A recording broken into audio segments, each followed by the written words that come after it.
Fagulhas de Luz com Sidney Fernandes. Produção Theo Oliveira. Eu li há pouco tempo um livro de Dan Brown chamado Origem. E o principal personagem do livro desenvolve durante todo o livro a ideia de que o universo é autossuficiente. Ele, por si, consegue adequar-se matematicamente com todas as relações naturais que nós conhecemos, tanto a formação propriamente do universo, como a movimentação dos astros e o brilho das estrelas. A defesa, então, portanto, do personagem é de que o universo sempre existiu pronto do jeito que está, e o próprio universo teria condição de se autocriar e se autodisciplinar. Esta é a argumentação que talvez sirva de pista para essa sua pergunta, Theo. Outro personagem no final do livro, quase que convencido pelo primeiro personagem, ele começa a pensar um pouco mais, dizendo que se o universo era produto das leis da física, ele começa a perguntar para ele mesmo: mas então quem criou as leis da física?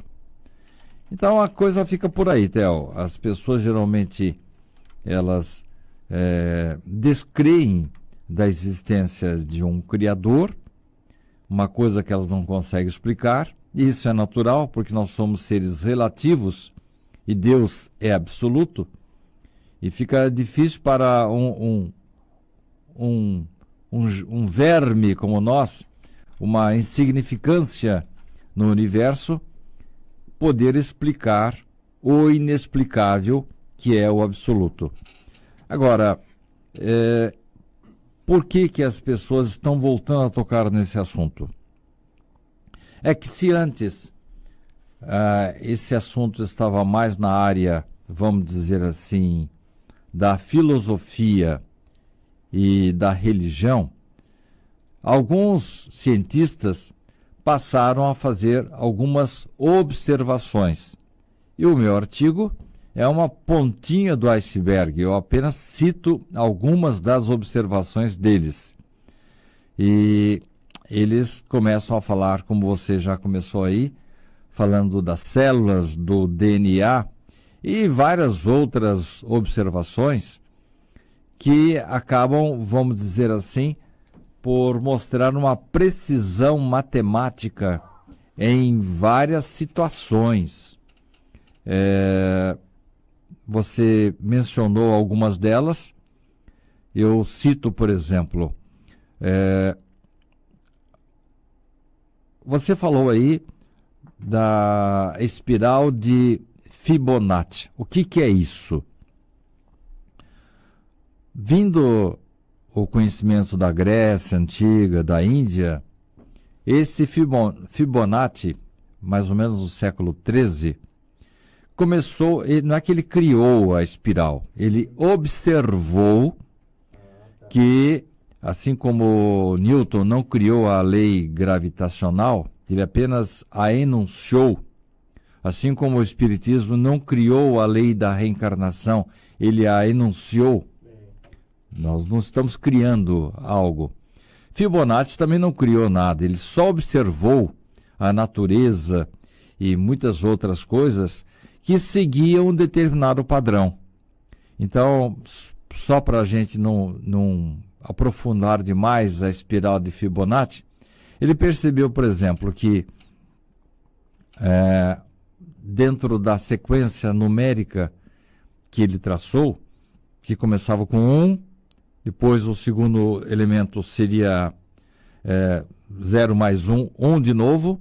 O terceiro elemento seria 1 mais 1, 2, porque é sempre assim. O elemento seguinte é a soma dos dois anteriores. Então teríamos 1 mais 1, 2, 3, 5, 8 e assim por diante. Ele observou que essa sequência que ele observou, ela está presente na espiral do universo, ela está presente, por exemplo, nas sementes de um girassol, ela está presente nas ondas do mar, está presente no momento em que um furacão começa a se formar, aquela espiral do furacão também está dentro dessas medidas e vai por aí afora. Se você me perguntar, eu tenho aqui muitos exemplos. Então, o que Fibonacci mostrou? Que havia um padrão que se repete na natureza e mais além. Vamos supor, o rosto humano. Se você for observar bem, um rosto bonito, como por exemplo da Mona Lisa, um rosto da Angelina Jolie, uma atriz muito bela. Oi? Sophia Loren. Vamos falar de homens agora, do Tom Cruise. Os cientistas criaram uma espécie de máscara obedecendo às proporções de Fibonacci.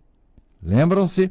Essas proporções estão nas flores, estão nas conchas, estão na formação do universo. Na expressão digital. Isso, em muitos lugares, muitos lugares. Então ele percebeu que, obedecendo essas proporções, ele criaria uma máscara que seria, vamos dizer assim, o protótipo do belo. E aí ele começou a colocar essa máscara em cima de rostos de homens, mulheres, que antes mesmo de se falar dessa espiral, a gente já consideravam pessoas bonitas. E olha só, Theo, coloque essa máscara em cima da Angelina Jolie, encaixa-se perfeitamente. Do Tom Cruise também. Você citou Sophia Loren e outros belos. Aquela pintura de Leonardo da Vinci, a Mona Lisa, encaixa-se perfeitamente. Então, a que ponto que estão querendo chegar os cientistas? Aí agora voltamos para a ciência. Eles chegam à seguinte conclusão: já que não é possível o homem criar um DNA, criar uma onda do mar, criar o universo, então a conclusão lógica a que se chega é que existe um arquiteto, um criador, que obedeceu a um planejamento, e aí o Fibonacci dá, vamos dizer, as pistas desse planejamento. Então os cientistas estão chegando à conclusão de que há assim uma inteligência extraordinária, suprema, acima de tudo, acima do universo. Então, em resumo, a história é essa. Então, o que nós estamos querendo mostrar nesse meu artigo é que se antes cogitava-se da existência de Deus por motivos filosóficos e religiosos, agora a ciência começa a mostrar que há motivos científicos para se admitir a existência de um ser absoluto, criador, um grande arquiteto, que eles chegam a chamar assim de divino designer.